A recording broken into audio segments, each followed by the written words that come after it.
তো যেহেতু আমি তৃতীয় লিঙ্গের সদস্য, সেই সুবাদে আমাদের গোপালগঞ্জ জেলার কাশিয়ানী থানায় যেই হিজড়া সম্প্রদায় আছে, মিতালি ওরফে মিঠু, ওই এলাকাটা উনি নিয়ন্ত্রণ করে। ওনার যিনি গুরুমা, যে মূলত যে ওই এলাকাটার মালিক, তিনি হচ্ছে নড়াইলের সুবলা হিজড়া। আজকে থেকে 7 থেকে 8 মাস আগে আমি তাদের যে যশোরের প্রধান যারা হিজড়া আছে, যেমন শিবানী নায়েক, সোহেলি নায়েক, সুবলা নায়েক, এদের দ্বারা কাশিয়ানী থানার 3টি ইউনিয়ন আমাদের হিজড়াদের রীতিমতে যেইভাবে নেওয়া যায় ওইভাবে আমি তাদের কাছ থেকে দিয়ে নিয়েছি। তাদের খুশনামা বলেন, তাদের হচ্ছে আমাদের স্বর্ণের যে বিষয়গুলো থাকে, আংটি টাংটি দিয়ে করতে হয়, আমাদের পরিপূর্ণভাবে আমি নিয়েছি আজকে থেকে 7 থেকে 8 মাস আগে। তো নেওয়ার পরে আমাকে তখন তারা 5টা ইউনিয়ন দিয়েছিল। ইউনিয়ন দেওয়ার পরে তারা যখন আমি ঢাকাতে আসি, মিতালি ওরফে মিঠু, সে বিবাহিত, তার একটি মেয়ে আছে, সে পুরুষ থেকে লিঙ্গ পরিবর্তন করে হিজড়া হইছে। তো সে আমাকে বাধা দিতে থাকে এবং হুমকি ধুমকি দিতে থাকে। তখন আমি ঢাকার ম্যাজিস্ট্রেট কোর্টে সিএমএম আদালতে একটি 107-17 ধারায় মামলা করি, মিতালির নামে, পিঙ্কির নামে এবং আরেকজন হিজড়ার নামে। তখন তারা শর্ত সাপেক্ষে ঢাকাতে আইসা যাবিন না যে তারা আমার এলাকাতে কালেকশন করবে না এবং আমার সাথে কোনো ঝামেলায় যাবে না। গত 10 তারিখ, আমাদের এই আগস্ট মাসের 2026 সালের আগস্ট মাসের 10 তারিখে আমি গ্রামে যাই। গ্রামে গেলে তখন আমি আমার এলাকা যখন কালেকশন করি, 11 তারিখে কালেকশন করে আসি। আমি জানতাম না তারা 12 তারিখে যখন আমি কালেকশন করতে যাই আমার এলাকায়, তখন বাথনডাঙ্গা নামক একটা জায়গাতে মিতালি এবং তার সাঙ্গপাঙ্গ পিঙ্কি, আরও 2-4 জন, আমি তাদের নাম জানি না, এরা মোটর সাইকেল, অন্যান্য অটোরিক্সা সহ আমাকে আক্রমণ করে। আমার অটোরিক্সা আক্রমণ করে আমাকে ওইখানে মারধর করে জোর জবরদস্তি ওইখান থেকে আমাকে মিতালি ওরফে মিঠু অপহরণ করে ওর বাসায় নিয়ে যায় কাশিয়ানী থানার পিছনে। ওখানে আমাকে নির্মমভাবে নির্যাতন, আমাকে কাচের বোতলের মধ্যে পানি ভরে আমাকে ইচ্ছা মতো মারে। ইভেন হচ্ছে মোটা মোটা পাইপ, প্লাস্টিকের যে আমরা পানির লাইনে ঢাকাতে দেখি যে মোটা পাইপগুলো, এই পাইপ দিয়ে আমাকে মারে। এরপরে ওর আরও সন্ত্রাসী বাহিনী, মাগুরার মুন্নি হিজড়া, ওর নাম হচ্ছে ডাবলু, ওর জন্ম হচ্ছে বেদেপল্লীতে, এবং নড়াইলের চিরতা, ওর ছেলে নাম হচ্ছে বুলবুল।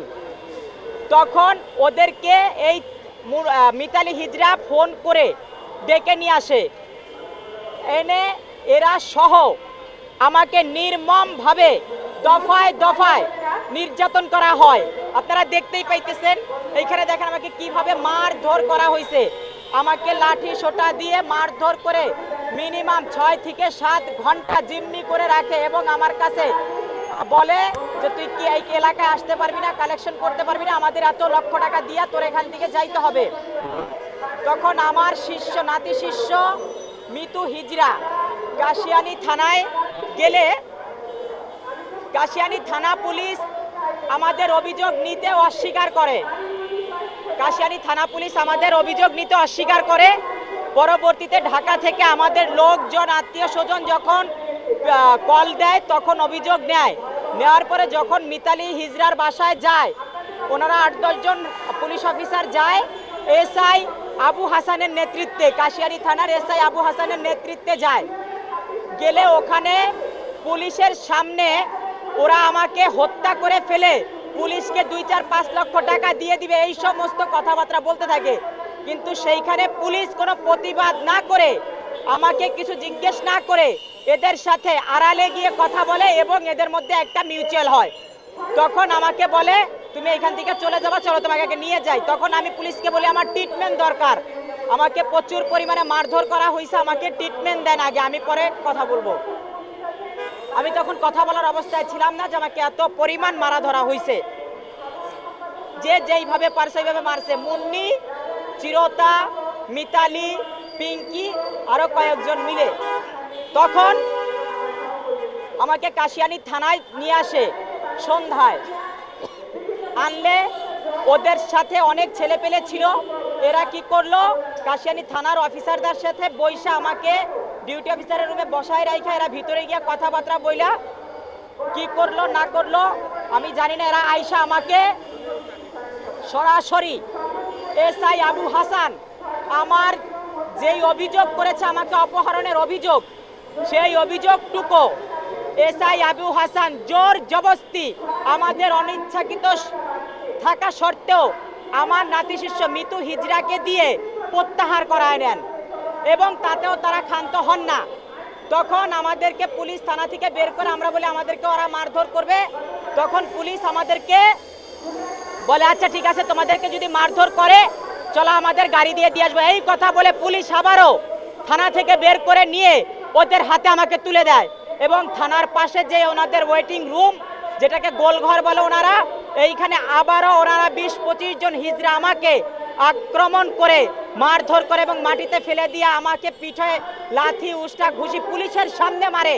আবু হাসান যিনি এসআই, ওনার বডি ক্যামেরায় সম্পূর্ণ রেকর্ড ওইখানে আছে। যদি পুলিশের ঊর্ধ্বতন কর্মকর্তাদের কাছে আমার আকুল আবেদন যে আমি যেই কথাগুলো বলতেছি যে এইগুলো যেন একটু সুষ্ঠু তদন্ত হয়। আচ্ছা, এর পরবর্তীতে আমাকে আবার যখন থানায় ঢুকায়, কাশিয়ানী থানার ওসি সাহেব আসেন, আসার পরে আমাকে জোর জবরদস্তি লিখিত নেন যে আমি এই এলাকা আমার না, এই এলাকায় আমি আসবো না, এই কাশিয়ানী থানায় আমি কোনোদিন আর আসতে পারবো না এবং আমি মিতালি, মুন্নি এবং চিরতার নামে, এদের নামে কোনো প্রতিবাদ বা কোনো মামলা হামলা করতে পারবো না।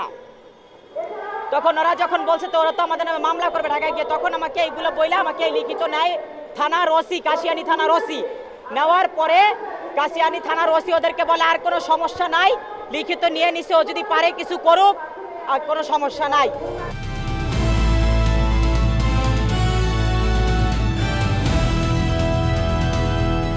দিনাজপুর টিভি, মানুষের জীবনের কথা বলে।